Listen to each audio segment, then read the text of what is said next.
Seorang wanita maut selepas motosikal berkuasa tinggi yang ditunggangnya dipercayai hilang kawalan sebelum merempuh pembahagi jalan di Jalan Jambatan. Ini motor lah. Motor si Syamel ni yang pinjam dulu tak hantar balik. Aprilia dengan Arwan sendiri kan. Arwan tu backpack kat dia. Yang ni motor budak perempuan dia ambil. Lepas tu dia pakai. Lepas tu bila orang tanya macam mana kau dapat dana kan. Daripada siapa tu. Lepas tu kita pun tak mahu cakap banyak. Duk main kotak hadiah pula. Dapat kerja. Kita cerita kat orang. Kadang-kadang kita tak perlu cerita. Tapi kalau sampai ke tahap ambil password orang. Lepas tu password tu pula sama-sama kawan lah kita kata kan. Berkelahi pula. Sama-sama kawan pun buka password buat apa.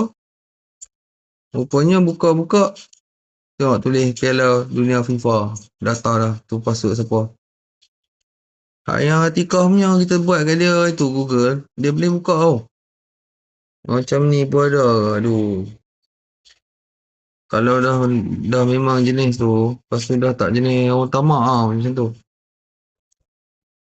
Kita tak kira lah perempuan tu pangkat tak ada ke, sarjan korporal ke, tak kisahlah. Tapi dia bukannya polis, dia kerja swasta dekat kerja tadika. Tadika tahu tadika apa dia? Tadika kanak-kanak tau.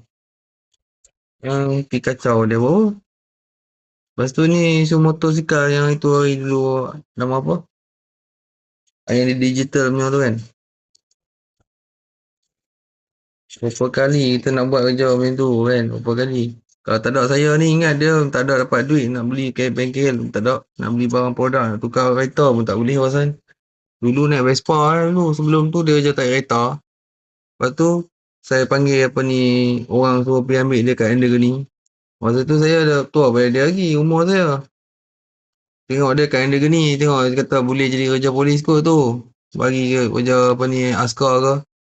Lepas tu dia kata boleh lah nak kerja tapi kena pergi masuk askar dulu. Lepas tu baru pergi masuk polis pula.